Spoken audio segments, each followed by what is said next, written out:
विष्णु भगवान ने पृथ्वी को किस समुद्र से निकाला था, जबकि समुद्र पृथ्वी पर ही है? हिरण्यकश्यप का भाई हिरण्याक्ष ने पृथ्वी को ले जाकर समुद्र में छिपा दिया था। फलस्वरूप भगवान विष्णु ने वराह का रूप धारण करके हिरण्याक्ष का वध किया और पृथ्वी को पुनः उसके कक्ष में स्थापित कर दिया।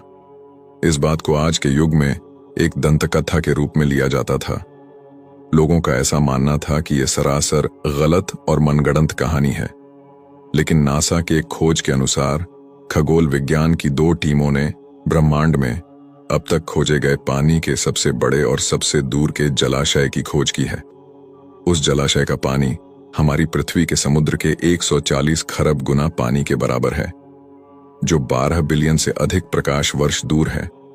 जाहिर सी बात है कि उस राक्षस ने पृथ्वी को इसी जलाशय में छुपाया होगा।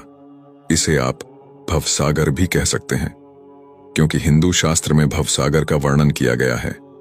जब मैंने ये खबर पढ़ा तो मेरा भी भ्रम दूर हो गया। और अंत में मैं सिर्फ इतना ही कहना चाहूंगा कि जो इस ब्रह्मांड का रचयिता है, जिसके मर्जी से ब्रह्मांड चलता है, उसकी शक्तियों की थाह लगाना एक तुच्छ मानव के वश की बात नहीं है। मानव तो अपनी आंखों से उनके विराट स्वरूप को भी नहीं देख सकता। कुछ महान लोग, जिन्हें यह लगता है कि हमारा देश और यहाँ की सभ्यता गंवार है, जिन्हें लगता है कि नासा ने कह दिया तो सही ही होगा, जिन्हें यह लगता है कि भारत की सभ्यता, भारत का धर्म और ज्ञान विज्ञान सबसे पीछे है, उनके लिए मैं बता दूं कि सभ्यता, ज्ञान, विज्ञान, धर्म, सम्मान भारत से ही शुरू हुआ है। अगर आपको इस पर भी सवाल करना है तो आप इतिहास खंगाल कर देखिए। जिन सभ्यताओं की मानकर आप अपने ही धर्म पर सवाल कर रहे हैं, उनके देश में जाकर देखिए। उनके भगवान तथा धर्म पर कोई सवाल नहीं करता, बल्कि उन्होंने अपने धर्म का इतना प्रचार किया है कि मात्र 2000 साल में ही आज संसार में सबसे ज्यादा ईसाई हैं।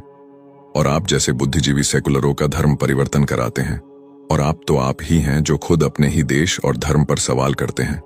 अगर उनकी तरह आपके भी पूर्वज भी बंदर थे तो आपका सवाल करना तथा ईश्वर पर तर्क करना सर्वदा उचित है। कौन होता है नासा, जो हमें यह बताएगा कि आप सही हैं या गलत? हिंदू धर्म कितना प्राचीन है, इसका अनुमान भी नहीं लगा सकता नासा। जब इंग्लैंड में पहला स्कूल खुला था, तब भारत में लाखों गुरुकुल थे और लाखों साल पहले 4 वेद और 18 पुराण लिखे जा चुके थे।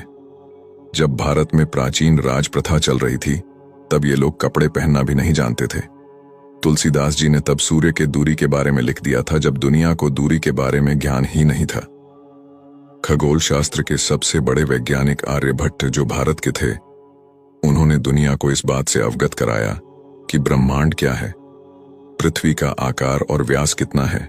और आज अगर कुछ मूर्ख विदेशी संस्कृति के आगे भारत को झूठा समझ रहे हैं, तो उनसे बड़ा मूर्ख और द्रोही कोई नहीं हो सकता।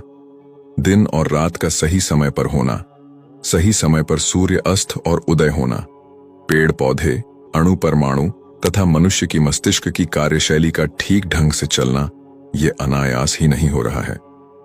जीव के अंदर चेतना कहां से आता है, हर प्राणी अपने जैसा ही बीज कैसे उत्पन्न करता है, शरीर की बनावट उसके जरूरत के अनुसार ही कैसे होता है, बिना किसी निराकार शक्ति के ये अपने आप होना असंभव है।